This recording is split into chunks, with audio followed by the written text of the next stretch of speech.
It's Friday. Isn't that great? I've got a question from some username that I can't say. And this might be a stupid question. Could be. Don't know. I haven't read it yet. But I can't really cook well. I never learned how to. And after college, I don't ever feel like cooking. I'm not exactly eating healthy because of that. But I'm afraid that I never eat any cooked meals. I won't develop an appetite for them. Should I force myself to cook anything? Anyway, that's an interesting question, isn't it? Like, the first part is interesting. I can't really cook well because I never learned to. You know what? There's like YouTube. You could learn if you wanted to. I know how to cook. I hate cooking. So that's a different thing. If you are like, well, I don't really know how to, but also I don't want to, that's a different problem. But if you want to learn how to cook, it's honestly really easy. It's not that complicated. You'd be fine. Just YouTube, buy an onion, chop it up, add some meat, put some sauce in. It's pretty much all it boils down to. But the other sort of question, well, there's another part that says I'm not exactly eating healthy because of that. Can't say I'm particularly concerned about that. You're eating, great. And if you're eating what you want to eat, which maybe you are, then great.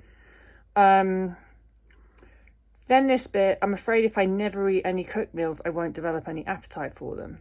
Maybe. And now you have to look at, is there any fear of weight gain that's influencing your not wanting to eat cooked meals? Because you don't have to cook in order to eat cooked meals. You could go to restaurants, you could go to fast food places, you could go to Taco Bell. It's hot food. So I feel like what you're saying is that you're not eating any hot food. Is that a thing though? Are you using, I don't eat hot food as an excuse, and so therefore I can't eat XYZ? You know, that's what it has to come down to. Do you feel resistance to eating those types of food? I mean, like, you don't have to cook to eat pizza, do you? You can put pizza in the oven. So that's not really cooking, but also it's a hot meal.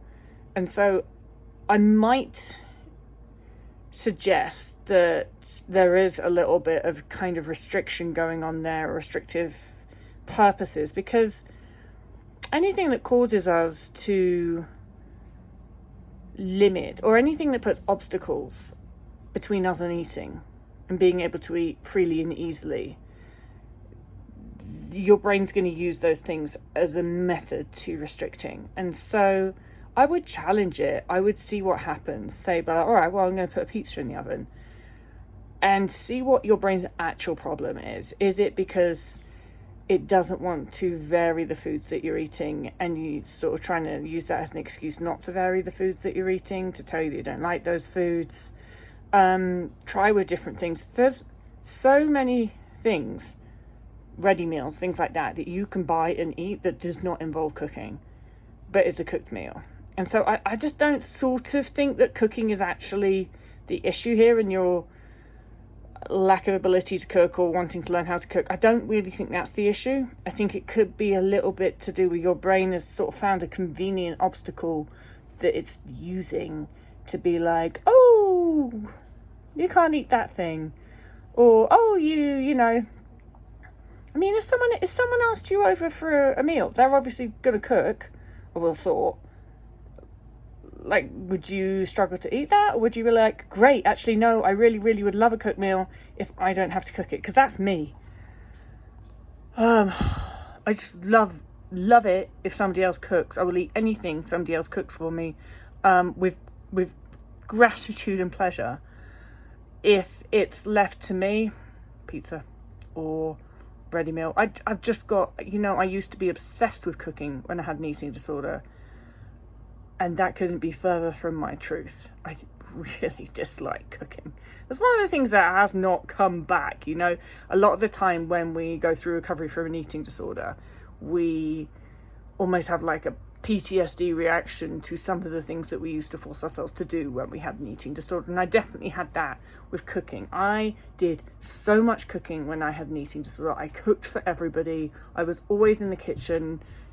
And when I recovered, I was like, I don't want to do that.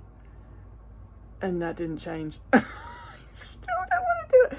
And I have Like, my friends are very good cooks, thank God. And, you know, they're always having us over for dinner. And then sometimes I get like, oh shit, I better have people over for dinner. And then it just feels like, oh, you know what? I'll just not have friends. No, not really. But luckily my friends are very easygoing and they get it. That I just hate it. I just hate it.